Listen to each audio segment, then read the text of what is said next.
பிப்ரவரி மாத பலன்களில் மிதுன ராசிக்கு எப்படி இருக்குன்னு பார்த்தீங்கன்னா, இந்த மாதம் நீங்கள் வந்து அப்படி சுறுசுறுப்பாகவே இருப்பீங்க.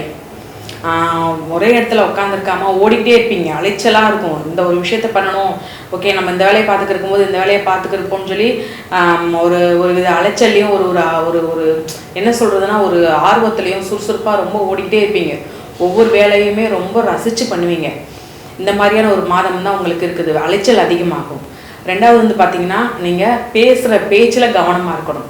இந்த மாதத்தில் உணர்ச்சி வசப்பட்டு பேசக்கூடிய வார்த்தைகளில் கவனமாக இருக்கணும்.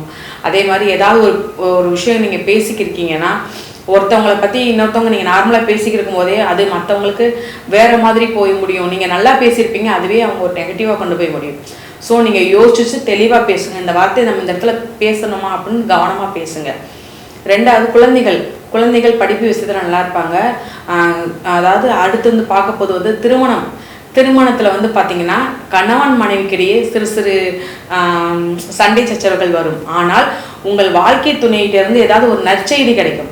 வாக்குவாதங்கள் இருந்தாலும் ஏதாவது ஒரு வகையில் உங்கள் வாழ்க்கை துணையின் மூலமாக உங்களுக்கு ஒரு நற்செய்தி வர அதிகமான வாய்ப்புகள் இருக்குது. ஓகேங்களா? அடுத்து நம்ம முக்கியமான விஷயம்னு சொல்லி உடல்நல குறைவில் என்ன பார்க்கணும்னா அலைச்சல். இந்த அலைச்சல் தான் கொஞ்சம் கவனமாக இருக்கணும். நான் ஏற்கனவே சொன்ன மாதிரி இந்த மாதத்துலேருந்தே நீங்கள் அலைச்சலாக தான் இருப்பீங்க. அதன் மூலமாக இப்போ வந்து பார்த்தீங்கன்னா குறுக்கோலி, கால்வலி, இது உங்களுக்கு ரொம்ப ஒரு என்ன சொல்கிறதுன்னா ரொம்ப அலைச்சல், ரொம்ப கஷ்டமாக இருக்கும். நான் எப்படி இது பண்ண போகிறோம்னா நம்ம இன்னும் ஓடணும் ஓடிக்கிட்டே இருக்கக்கூடிய ஆள். ஸோ இந்த ஸ்டார்டிங்லேயும் உங்களுக்கு லைட்டாக ஸ்டார்ட் ஆகும்போது உடல்நல குறைவு ஸ்டார்ட் ஆகும்போது அதை சரி பண்ணிடுங்க.